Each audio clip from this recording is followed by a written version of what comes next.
Hello friends, अभी चल रहा है लॉकडाउन और लॉकडाउन में फंसे हैं हम सभी लोग। हमारे साथ साथ हमारी जो सबसे फेवरेट चीज है या फेवरेट चीज में से एक है वो है हमारी कार्स, और वो भी फंसी हुई है इस लॉकडाउन में। तो दोस्तों, हमारे लिए एज एन ह्यूमन बीइंग तो हो सकता है कि ये एक पहला लॉकडाउन हो जहाँ पे हम पिछले 20-25 दिनों में बड़े बोर हो गए, लेकिन आपकी गाड़ी के लिए ये पहला लॉकडाउन नहीं है। हो सकता है ये उसके लिए एक लॉकडाउन 2.0 हो, 3.0 हो। तो ऐसा कैसे हो सकता है? तो ऐसा इसलिए हो सकता है कि आपने जब ये कार खरीदी थी, हो सकता हो डीलर के पास ये कार 1.5 महीने पहले, 2 महीने पहले या 3 महीने पहले आ चुकी हो। तो ऑटोमोबाइल कंपनीज की तरफ से विशेष जो है वो टिप्स दी जाती है कि ताकि 1.5 महीना 2 महीना भी गाड़ी अगर डीलर के पास खड़ी रहे, उसके स्टॉक यार्ड में खड़ी रहे, तो भी गाड़ी जब हमको एज एन कस्टमर डिलीवर की जाए तो उसकी जो जितनी भी चीजें हैं वो प्रॉपर वर्किंग हो, वहां पे किसी तरीके का कोई फॉल्ट हमें ऐसा नजर ना आए, या वो फॉल्ट हो ही ना कि जिससे कस्टमर परेशान हो। तो आज मैं आपको इस वीडियो के माध्यम से बताना चाहूंगा कि वो कौन कौन सी ऐसी चीजें हैं जिनका हमें ध्यान रखना चाहिए। काफी आसान टिप्स हैं। तो दोस्तों, मैं हूं अंकित धीरज और अब मैं आपको बताऊंगा वो टिप्स जो आपकी गाड़ी को लॉकडाउन के बाद भी रखेंगी बिल्कुल फ्रेश और एक सिंगल सेल्फ स्टार्ट। तो आइए देखते हैं ऐसी क्या क्या चीजें हैं। सबसे पहले मैं चालू करूंगा गाड़ी के अंदर से, जो कि ऐसा एरिया है जो हमारे लिए काफ़ी कंफर्टेबल होता है। तो यहाँ पे भी हमें कुछ चीज़ें जो है वो ध्यान रखनी है। तो दोस्तों, सबसे पहले तो आपकी गाड़ी के जो एसी के वेंट्स हैं, इसको प्लीज़ आप इस तरीके से बंद रखिए। अगर यहाँ पे इस तरीके के वेंट दिए हुए हैं तो कोशिश करें कि इसको आप कुछ दिनों के लिए, अगर गाड़ी नहीं चल रही तो इसको किसी चीज़ से आप जो है वो कवर करके रखेंगे ताकि यहाँ से चीज़ें अंदर ना आए। ये वो जगह होती है जो फ्रेश एयर को बाहर से अंदर लाती है, और कई बार छोटे मोटे जो कीड़े या छोटे जो स्पाइडर्स वगैरह होते हैं वो यहाँ पे अपना नेस्ट या जो एक वो है वो बना सकते हैं। जाल जो है वो अपना पूरा हल्का फुल्का जो है अंदर बन सकता है। तो आपने देखा होगा कई बार जब कई दिनों तक हम अपनी गाड़ी के इवेंट्स अगर यहाँ से ऑपरेट नहीं करते तो एकदम यहाँ से धूल आती है, तो उसके साथ साथ कुछ चीज़ें ऐसी भी हैं जो आ सकती हैं। तो आप इसको बंद रखिए ताकि यहाँ से कुछ दिनों तक तो जो है वो कुछ चीज़ अंदर ना आने पाए। और जब आप इसको फर्स्ट टाइम चलाएं तो इंश्योर रखें कि आपकी गाड़ी के जो विंडोज़ हैं वो पूरी तरीके से डाउन रहें और पूरी जो धूल मिट्टी गर्म चीज़ें हैं, गर्म हवा है वो बाहर चली जाए। दूसरी चीज़ दोस्तों, मैं आपको यहाँ पे ये बताना चाहूँगा कि यदि आपकी गाड़ी के जो ये ग्लोव बॉक्स जो होते हैं, हालांकि इस गाड़ी में नहीं है, ये तो जो गाड़ी है ये ऑल्टो है तो इसमें वो फैसिलिटी नहीं दी है, लेकिन अगर आपकी गाड़ी में यहाँ पे एल्यूमिनेशन दिया हुआ है, अंदर कई जगह बार यहाँ पे जो है वो लाइट्स दी हुई होती हैं, तो आप इंश्योर रखें कि ये आप चेक कर लीजिए कि ये प्रॉपर तरीके से बंद हो। अगर ये थोड़ा सा भी खुला रह गया या आपने इसको नहीं देखा तो अंदर लाइट्स पूरे टाइम जलती रहेगी और आपकी गाड़ी का जो बैटरी है वो बहुत जल्दी ड्रेन हो जाएगा, और यहाँ से दिखता भी नहीं है कि अंदर लाइट ऑन है कि नहीं है। तो आप इसको जो है प्रॉपर तरीके से बंद रखिए। अगर ये बंद है तो आप फिर इस बात से बिल्कुल परेशान ना हो कि यहाँ पे लाइट जल रही होगी, वो ऑन होगी, वो ऑफ ही रहेगी। दूसरी चीज आप ये रखें कि ये जो ब्लोअर्स हैं इनको हमेशा ऑफ रखें। एसी का जो बटन है इसको, जैसे देखिए ये मैंने अभी ब्लोअर ऑन किया, यहाँ से मैं इसको अगर दबाऊंगा तो एसी की लाइट जो है वो ऑन होगी। तो जब आप इसे बंद रखें तो एसी का जो बटन है इसको ऑफ रखिए और इसको जो है बंद रखिए जी। अब गाड़ी की जब की मैं निकाल लेता हूँ तो वो तो वैसे भी बंद हो जाता है, तो ये बात सही है, लेकिन फिर भी आप इसको बंद रखिए ताकि जब फर्स्ट टाइम आप की गाड़ी में लगाएं तो ये जो है ये ऑन ना रहे, क्योंकि हो सकता है कि बैटरी में वैसी ज्यादा पावर नहीं थी, जब आपने कई दिनों बाद स्टार्ट की और अचानक से वेंट का लोड, जो एसी का जो ब्लोअर है उसका लोड आ जाए और वो एकदम बैटरी पे इफेक्ट करे, तो इसको जो है आप बंद रखिए। सबसे जरूरी ये वाली जो आप पोजीशन देख रहे हैं, जो एयर रेगुलेशन जो होता है, ये यहाँ से बाहर की एयर अंदर आती है, यहाँ से अंदर की एयर जो है वो रिसर्कुलेट होती रहती है। ये एसी का ऑप्शन होता है कि ताकि जब आप गाड़ियाँ चला रहे हों, जब आप कार ड्राइव कर रहे हों तो कूलिंग की इफेक्टिवनेस बनी रहे, उसके लिए ये रहता है। जब काफ़ी देर तक एयर अंदर सर्कुलेट हो रही है तो आप इसको यहाँ कर दीजिए, ताकि ये गाड़ी चलाने के टाइम के टिप्स हैं। तो आप इसको अगर इस तरफ रखेंगे तो बाहर की अंदर की जो एयर है वो बाहर चली जाएगी, फ्रेश एयर अंदर आ जाएगी, लेकिन फ्रेश एयर में थोड़ी सी जो है वो गर्मी होती है, तो वो टेम्परेचर जो होता है वो बहुत जल्दी कूल नहीं हो पाती गाड़ी। तो आप इसको इधर कर दीजिए तो एयर जो है वो रिसर्कुलेट कैबिन में ही होती रहेगी, कूलिंग बनी रहेगी। लॉकडाउन के टाइम पे आप इसको इधर पे रखिए, रिसर्कुलेशन मोड में, इसको बाहर ना रखें, इसको आप जो है अंदर ही रखें, ताकि जो है ये बाहर से आने वाली जो एयर है वो भी प्रॉपर तरीके से जो है वो ब्लॉक हो जाए, आपकी गाड़ी का कैबिन जो है वो एक तरीके से सील रहे। इसके साथ साथ म्यूजिक सिस्टम, अगर आपकी गाड़ी में, अब जैसे ये तो इंटीग्रेटेड म्यूजिक सिस्टम है, इसको तो मैं कुछ कर नहीं पाऊंगा, लेकिन कई बार यहाँ पे माउथ होते हैं, आप यहाँ पे इसको क्लिक करेंगे तो ये ऐसे डाउन हो जाता है फ्लिप, तो वो फ्लिप वाला जो होता है उसको आप निकाल के रख लीजिए, तो वो ज्यादा सेफ है, ताकि अगर आपकी गाड़ी कहीं बाहर खड़ी हो तो म्यूजिक सिस्टम, पहले आपने सुना होगा लोग पूरा का पूरा जो माउथ है वो जो विंडो है उसको तोड़ के यहाँ से माउथ निकाल के ले जाते थे, तो इंटीग्रेटेड सिस्टम्स आने लगे। और इसका सेफ्टी पर्पस ये भी रहता है कि अगर ये इंटीग्रेटेड है तो कोई प्रॉब्लम नहीं, लेकिन जो माउथ वाला सिस्टम होता है वो कहीं ना कहीं बैटरी से कनेक्टेड होकर चीजें जो है वो बैटरी से लेता रहता है, तो अगर आप उसको निकाल देंगे तो वो भी एक मेन सोर्स है जो आपकी गाड़ी की बैटरी को डिस्चार्ज कर सकता है। दूसरा, इसके अलावा आपकी गाड़ी का जो हैंड ब्रेक है इसको आप डाउन रखिए, और इसको आप लगा के ना रखें गाड़ी में, इसको आप हमेशा डाउन रखें और गाड़ी को गियर में रखिए, फॉरवर्ड गियर में। यदि आपकी गाड़ी ढलान पे खड़ी है सामने की तरफ ऐसे, तो रिवर्स गियर में, अगर गाड़ी ऐसे चढ़ाई पे हल्के से है, स्लोप पे आगे से स्लोप है, वो गाड़ी पीछे जाने के चांसेस हैं, तो फॉरवर्ड गियर में। और यदि गाड़ी सिंपल ऐसे खड़ी है तो भी फॉरवर्ड गियर में इसको रखिए, कि ताकि गाड़ी भली गियर में रहे। लेकिन आपको मैं बताना चाहूंगा यहाँ पे कि यदि आपकी गाड़ी जो है वो पूरे टाइम अगर यहाँ पे इस तरीके से हैंड ब्रेक इंगेज रहेगा तो जो ब्रेक पैड्स हैं वो टायर पे चिपक जाएंगे, और अगर वो टायर पे चिपक गए तो वो फिर सीधे जो है आपको वर्कशॉप गाड़ी लेके जाना पड़ेगा, और वहीं पे ही इसका सोल्यूशन आपको मिल पाएगा। साथ ही साथ आप इस बात का भी ध्यान रखें कि यहाँ पे आपकी गाड़ी में ये जो कैबिन लाइट जो होती है ये सेंटर में ना हो, ये पूरी तरीके से ऑफ हो। यदि ये पूरी तरीके से ऑफ रहेगी तो यदि गेट किसी कारण ऑपरेशनल रह भी जाता है या खुला हुआ रह जाता है तो ये लाइट्स दिन में हमको दिखती नहीं है, तो आप हमेशा इसको जो है वो ऑफ रखिए, कि ताकि किसी भी कारण से ऐसा ना हो कि ये ऑन रह जाए। ये भी बैटरी को कंज्यूम करने का बहुत बड़ा सोर्स होता है। उसके साथ साथ मैं आप लोगों को एक चीज़ जो है वो और बताना चाहूँगा कि आप कोशिश करें कि आज ही अपनी गाड़ी में जाके ये चीज़ आप देख लीजिए कि आपकी गाड़ी में किसी भी तरीके के कोई खाने पीने का सामान ना रखा हो, ऐसा कोई पॉली बैग ना रखा हो जिसमें किसी तरीके की कोई ऐसी चीज़ रखी हो जो आपने खा के कुछ छोड़ दिया है, या चाहे वो वेफर्स हो, चाहे वो बिस्किट्स हो, चाहे वो कोई भी चीज़ हो। दोस्तों, गाड़ी के अंदर आने वाला कोई भी ऑर्डर, जी हाँ, जब आप कुछ भी खाते हैं और वहाँ पे जब वो चीज़ महकने लगती है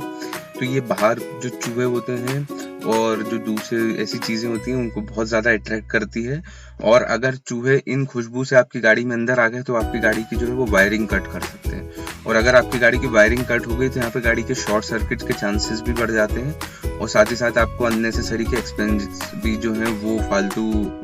अपने ऊपर एक लोड लेना पड़ता है। तो गाड़ी में किसी भी तरीके की कोई खाने पीने की ऐसी चीज़ आप ना रखें जिससे एक ओडर जो है वो क्रिएट हो गाड़ी के अंदर। दोस्तों, साथ ही साथ आप ये भी देखते चलें कि आपकी गाड़ी में जो फ्यूल है वो पूरी तरीके से फुल ना हो, कम हो थोड़ा। मेरी गाड़ी में फिर भी एवरेज से थोड़ा सा ज़्यादा है, तो यहाँ पे फ्यूल जो है वो कम रहे, ताकि जो अंदर फ्यूल है आपकी गाड़ी का जो पेट्रोल है उसमें एक गैस क्रिएट होता है, तो वहाँ पे टैंक में इतनी जगह हो कि वो वहाँ पे बना रहे और किसी तरीके का कोई प्रॉब्लम ऐसा ना हो। फ्यूल जो है वो आधा टैंक ही होना चाहिए वैसे भी, और अभी तो जो समय चल रहा है उसमें आप आधा ही टैंक फ्यूल रखें, वो आपके लिए काफ़ी ज़्यादा बेटर है। इसके साथ दोस्तों आप जो है वो ये देखते चलें कि ये जो पॉइंट है ये बैटरी में ना लगे हो। अगर गाड़ी काफ़ी, हालांकि मेरी गाड़ी हर 2-4-8 दिन में चलती, 4 दिन में तो चली जाती है, लेकिन अगर आपकी गाड़ी बहुत दिनों तक बंद हो तो आप ये जो पॉइंट्स हैं, इन पॉइंट्स को जो है वो आप निकाल लें। इससे आपकी बैटरी की लाइफ जो है वो बनी रहेगी और आपकी गाड़ी की बैटरी जो है वो डिस्चार्ज नहीं होगी। इसके साथ साथ आप ये देखें कि जब आप कई दिनों बाद गाड़ी स्टार्ट करें तो यहाँ पे आप जो है वो पानी भर लें। पानी किसी न किसी स्थिति में सूख ही जाता है, बहुत दिनों तक अगर गाड़ी रहती है तो ये पानी जो है वो नहीं बचता है। तो ये पानी जो है वो आप इसमें भर के रखिए कि ताकि यहाँ पे जो पानी है वो बना रहे, और जब भी आप वॉशर वाइपर ऑन करें, अब देखिए यहाँ कितनी गंदगी जम गई, क्योंकि मेरी गाड़ी जो है वो हालांकि चलती है, लेकिन जिस पेड़ के नीचे खड़ी रहती है वहाँ पे और अभी कोई गाड़ी साफ़ करने वाला आ भी नहीं रहा है। तो जैसे मैंने आपको बताया, मैं भी साफ़ नहीं कर पाया। तो मैं आपको ये बताया था कि जब भी आप गाड़ी स्टार्ट करेंगे तो जब ये वॉशर वाइपर आप ऑन करें तो यहाँ से पानी प्रॉपर निकले, आपकी गाड़ी का विंडशील्ड जो है वो प्रॉपर साफ़ हो जाए। बीच बीच में आप ये देखते रहिए कि जो ऑयल का जो लेवल है, हालांकि अभी गाड़ी चल नहीं रही तो ऑयल लेवल बहुत ज़्यादा इफेक्ट नहीं होगा, लेकिन फिर भी ऑयल लेवल जो है वो आप चेक करते रहें बीच बीच में। और जब आप गाड़ी को कई दिनों बाद स्टार्ट करें तो आप देखें कि जो वायरिंग छोटी छोटी जो दी हुई होती है जगह जगह, देखिए इस तरीके की जो वायरिंग जो दी हुई है गाड़ी के अंदर, ये वायरिंग कहीं से कट ना हो, क्योंकि ये एरिया ऐसा होता है। देखिए यहाँ से नीचे से जो है, अगर मैं आपको दिखाऊं तो ये देखिए ज़मीन दिख रही है, तो यहाँ से चूहे और दूसरे जो छोटे छोटे जानवर है, कुछ ऐसे चूहे जैसे छोटे छोटे जानवर आ सकते हैं, तो ये इस तरीके की वायरिंग को जो है वो कट कर सकते हैं। तो आप जब गाड़ी पे बहुत दिनों बाद स्टार्ट करें या बीच बीच में आप देखते रहें तो इस तरीके की जो वायरिंग है उसको आप चेक करते रहिए कि कहीं पे जो है वो ऐसा कोई कट जो है वो ना बना। अब मैं बता रहा हूँ तो मैं भी चेक कर ही लेता हूँ। तो इस तरीके का जो है ये सब जो सॉफ्ट आइटम्स जो गाड़ी में होते हैं, इनके कट होने के चांसेस जो है वो ज़्यादा रहते हैं। बीच बीच में मैं यहाँ भी कहना चाहूँगा कि गाड़ी जो है वो आप स्टार्ट भी करते रहिए एक आध बार। अगर 10-12 दिन अगर हो जाते हैं तो गाड़ी को एक बार ये सारे टनल्स वनल्स लगा के एक बार गाड़ी को स्टार्ट कर दीजिए, इंजन जो है वो थोड़ा वर्किंग में आ जाता है। यहाँ पे देखिए ये वायर दिख रहे हैं, तो ऐसे छोटे छोटे जो वायर्स होते हैं इनका आप जो है विशेष ध्यान रखिए कि इनमें किसी तरीके का कोई कट ना हो, क्योंकि ये काफ़ी इफेक्ट कर सकता है। जब आप गाड़ी को दोबारा से क्रैंक करें, स्टार्ट करें तो कहीं कोई प्रॉब्लम ना जाए। तो ये छोटे छोटे ये देखिए आप, ये इस तरीके के जो वायर्स हैं बहुत लूज वायर्स हैं, तो इनका आप विशेष ध्यान रखिए। साथ ही साथ मैं रिकमेंड करना चाहूँगा दोस्तों आप लोगों को कि यहाँ पे जो टायर प्रेशर है वो भी आप देखते रहें, और बहुत ज़्यादा टायर प्रेशर जो है वो लो नहीं होना चाहिए आपकी गाड़ी का। और ये जो गाड़ी है अभी इसकी स्थिति बहुत ही गंदी हो रही है, और यहाँ पे आप देखो ये पेड़ वगैरह जो है ये बने हुए हैं, तो इससे ये गाड़ी के ऊपर गंदगी आ रही है। तो आप हफ्ते में एक बार गाड़ी को जो है वो वॉश कर लीजिए, या कवर जो है वो आप चढ़ा सकते हैं, तो आपको कोई दिक्कत नहीं होगी। मैं भी आज वही करने जा रहा हूँ, अपनी पूरी गाड़ी जो है मैं उसको धोऊंगा। तो इस तरीके से आप जो है इन चीज़ों का विशेष ध्यान रखें। और ये स्पॉट्स जो बनते हैं, मैं आपको बता दूं पहले भी कई बार इससे भी कई इफेक्ट आता है। गाड़ी का जो कलर होता है उस पर बहुत ज़्यादा तो नहीं, लेकिन समय समय जैसे बीतता जाता है तो फ़र्क आता है। तो आप इसको जो है पूरा साफ़ करते चलिए कि ताकि आप लोगों की गाड़ी का जो कलर है, हालांकि आज के समय में जो कलर्स हैं वो काफ़ी अच्छे आ रहे हैं, लेकिन फिर भी सेफ्टी हमारे हाथ में होती है। इसके साथ दोस्तों वैसे तो बहुत ज़्यादा ऐसा ज़रूरी नहीं होता है, लेकिन फिर भी मैं आपको बताना चाहूँगा कि आप ये जो हिस्सा देख रहे हैं यहाँ पे आपकी सीट जो है वो आगे और पीछे जो है वो रोल होती है। अगर काफ़ी दिन हो जाए आपकी गाड़ी को, 20 दिन 25 दिन से अगर गाड़ी आपने बिल्कुल यूज़ नहीं की है, तो इस तरीके के जो एरियाज होते हैं, जैसे कि एक एरिया हो गया ये, दूसरा जो एरिया है वो है ये, तीसरा हो गया आपकी गाड़ी का ये सीट बेल्ट। तो यहाँ पे इन सभी जगहों पे आपको ये ध्यान रखना है कि जब आप काफ़ी दिनों बाद इसको यूज़ करें, अगर 20-25 दिन 30 दिन हो जाए, तो कोई भी ऑयल जो है वो आप थोड़ा सा यहाँ पे अप्लाई करें, कि ताकि यहाँ पे किसी तरीके का अगर कोई रस्ट आया है या किसी तरीके का कोई भी चीज़ आपको ऐसा लग रहा है कि हार्शनेस जो है वो बढ़ गई है, तो आप यहाँ पे थोड़ा सा ऑयल कोई सा भी अप्लाई कर दें, ताकि किसी तरीके का साउंड क्रिएट ना हो। क्योंकि अगर इन जगहों पे साउंड क्रिएट होता है, आपका गेट लगाने में, सीट आगे पीछे करने में अगर कोई साउंड क्रिएट होता है, या आपकी गाड़ी का जो सीट बेल्ट है वो बहुत ज़्यादा हार्ड होता है, इसका मतलब दोस्तों कहीं पे जो है वो बहुत ज़्यादा कुछ घिसाव यहाँ पे हो रहा है, जो आपके गेट के लिए, आपकी सीट के लिए ठीक नहीं है। तो कोई भी ऑयल जो है वो आप यहाँ पे थोड़ा सा लगा लीजिए, ताकि वो साउंड जो है वो क्रिएट ना हो, जो लुब्रिकेशन है वो बना रहे। और जब आपकी गाड़ी वर्कशॉप जाए तो वहाँ पे जो ऑथोराइज्ड ग्रीस या वो जो चीज़ें वो यहाँ पे लग जाए, और आपका गाड़ी के सीट्स या गेट्स में किसी तरीके का कोई साउंड क्रिएट ना हो। साथ ही दोस्तों एक अजीब सी सही लेकिन एक टिप देना चाहूँगा, यदि आपकी गाड़ी के ये जो पीछे जो अब हम बूट ओपन करते हैं और वहाँ का जो विंडशील्ड है अगर वो पूरा क्लियर है गवर्नमेंट नॉर्म के हिसाब से, तो आप कोशिश करें यहाँ पे किसी तरीके का कोई बैगेज, कोई पन्नी जो है वो छोड़े नहीं, क्योंकि कई बार यहाँ पे अगर कुछ पन्नी वगैरह या कुछ ऐसा रखा हुआ है तो बाहर से पक्षियों को ये बड़ा ऐसा लगता है, क्योंकि काफ़ी दिनों से गाड़ी खड़ी हुई है और पक्षी वगैरह आ रहे हैं, बैठ रहे हैं, तो वो ये वाला जो एरिया है वो यहाँ पे इस तरीके से जो है वो हमेशा टच करते रहते हैं, जिससे आपकी उनको ऐसा लगता है अंदर कुछ है और कुछ खाने पीने का मिल सकता है। और कोई कई दिनों से, अब जैसे मेरे पास तो ये यहाँ पे जो है ये स्वीट से 2 डॉगीज़ हैं, ये मेरी गाड़ी की रक्षा करते हैं। लेकिन जोक्स अपार्ट, इस चीज़ का आप ध्यान रखें कि यहाँ ऐसी कोई चीज़ ना रखें, स्पेशली यदि आपकी गाड़ी जो है वो बाहर खड़ी होती है, आपके यहाँ प्रॉपर गैराज नहीं है, जैसे मेरी गाड़ी भी बाहर ही खड़ी है, तो कोई ऐसी चीज़ ना दिखे जो आने जाने वाले लोगों को यहाँ पे दिखे। आपकी गाड़ी अगर ओपन कंपाउंड में है वो भी खतरनाक हो सकता है कोई आदमी सोचे सामान निकालने के लिए यहाँ पे कुछ आपकी गाड़ी को डैमेज करे, तो इस चीज़ का आप विशेष ध्यान रखिए। साथ ही साथ ये जो है यहाँ पे, ये इस समय आपको दिखा देता हूँ ताकि आपको समझ में आ जाए। ये है गाड़ी का पूरा बैक साइड, और यहाँ पे आपकी गाड़ी का जो बूट का जो गेट है, जो टेल गेट है, वो पूरा यहाँ पे आके जो है वो लॉक होता है। तो यहाँ पे भी कुछ स्प्रे आप कर दीजिए, कुछ ल्यूब्रिकेशन का स्प्रे आप कर दीजिए, ताकि जब आपका टेल गेट आप ऑपरेट करें तो किसी तरीके का कोई साउंड क्रिएट ना हो। और ये लीड ओपनर होता है और साथ ही साथ की से भी ओपन होता है, तो इसकी जो लीड है वो आगे दी हुई होती है, जो आप बैठ के सीधे वहाँ से क्लिक करते हैं तो ओपन हो जाता है। और साथ ही इसमें की का भी फंक्शन है, जो अभी मैं आपको दिखाऊंगा। तो यहाँ पे अगर ल्यूब्रिकेशन बराबर रहेगा तो आपका टेल गेट जो है वो ऑपरेट हो पाएगा। अदरवाइज अगर ये लॉक हो गया या अगर ये जैम हो गया तो भी बड़ी दिक्कत है, ये खोलने के लिए आपको वर्कशॉप ही जाना पड़ेगा। ये देखिए, ये इस तरीके की जो है की ऑपरेशन कई गाड़ियों में दिया रहता है, तो आप इसे की से भी यूज कर सकते हैं और साथ ही साथ आगे लीड से भी ओपन कर सकते हैं। और दोस्तों, चलते चलते मैं आपको बताना चाहूँगा की के बारे में। तो अगर आपके पास इस तरीके की अगर दी हुई है, जो रिमोट कीलेस एंट्री अगर उसमें दिया हुआ है, रिमोट का ऑपरेशन अगर दिया हुआ है, तो प्लीज़ आप इनकी बैटरीज का जो है वो स्पेशल ध्यान रखिए। कई बार बैटरी जो है वो लीक, हालांकि इसमें लीकेबल बैटरीज नहीं होती, लेकिन फिर भी हम इसको इस चीज़ का ध्यान रखें कि अगर कोई बैटरी लीक ना हो तो आप इसको ऑपरेट जो है करते रहें। दिन में एक आध बार गाड़ी को लॉक अनलॉक करिए अपने घर पे बैठ के। आप बार बार गाड़ी के पास आके आप इसको ऑपरेट तो नहीं कर सकते हैं, यहाँ पे लगा के, जहाँ तक मैं मानता हूँ कर सकते हैं तो बहुत अच्छी बात है। अगर नहीं करते हैं तो अपने घर में ही बैठ के, अगर गाड़ी आपके यहाँ रेंज में है तो इसको, गाड़ी को लॉक और अनलॉक जो है वो एक बार आप करते रहिए, ताकि जो बैटरी का जो यूज़ है, जो की का जो यूज़ है वो होता रहे। तो ये सारी चीज़ें हैं जिसका हमको विशेष ध्यान रखना है। तो ये कुछ टिप्स थी जिनका वर्कशॉप में लोग विशेष ध्यान रखते हैं, और जो स्टॉक यार्ड है वहाँ पे भी इन गाड़ियों का जो है, जो गाड़ी के डीलर्स हैं वो इन चीज़ का विशेष ध्यान रखते हैं कि गाड़ी में किसी तरीके की ऐसी कोई चीज़ ना छूटे जो ऑपरेशनल होने की बहुत ज़रूरत है और वो ऑपरेशनल नहीं हो पा रही है। गाड़ी में आप देखें किसी तरीके का, बीच बीच में आके देखते रहिए कहीं कोई चूहे या इस तरीके की कोई चीज़ें जो आपकी गाड़ी को हार्म पहुंचा सकती हैं कहीं गाड़ी में तो ना हो। गाड़ी के गेट्स जो हैं वो पूरी तरीके से लॉक हों, गाड़ी की जो विंडोज़ हैं वो पूरी तरीके से अप हों, और अगर आपकी गाड़ी में पावर विंडोज़ हैं तो वो ऑपरेशनल हों। गाड़ी के जो पावर विंडोज़ हैं वो जब भी आप गाड़ी को कुछ ठीक तो नहीं कह सकते, सॉरी, अगर आप गाड़ी को एक बार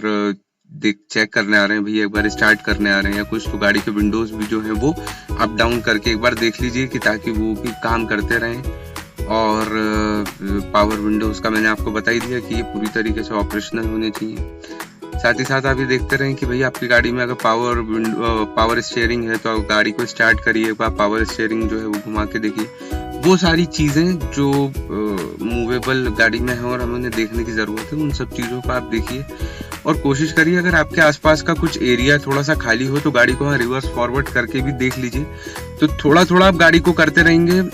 हालांकि टिप्स बहुत सारी मैंने आपको दी हैं, लेकिन आप कुछ भी थोड़ा थोड़ा भी अगर करते रहेंगे 4, 5, 6 दिन में, तो आपकी गाड़ी हमेशा वैसी ही बनी रहेगी और गाड़ी में किसी तरीके की कोई प्रॉब्लम नहीं आएगी। तो ये था मेरी तरफ से, थैंक यू वेरी मच। अपना और अपनी गाड़ी का और अपने बिलव्ड्स का हमेशा ध्यान रखिए। कोरोना का समय है, घर में रहिए, सुरक्षित रहिए, अपने हाथ धोते रहिए। हाथ जो है वो चेहरे पे और नाक पे इनको टच मत करिए।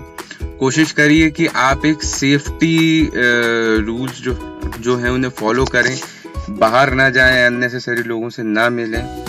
और मैं दुआ करता हूँ कि ये जो बीमारी है, ये जो कोरोना है, जल्दी से जल्दी ख़त्म हो। हमारा जो एक सामान्य जीवन है वो उसमें हम वापस लौटें। इन्हीं सभी विशेष के साथ have a good time, have a nice time, B with your family. अपने परिवार के साथ रहिए, खुश रहिए। Thank you.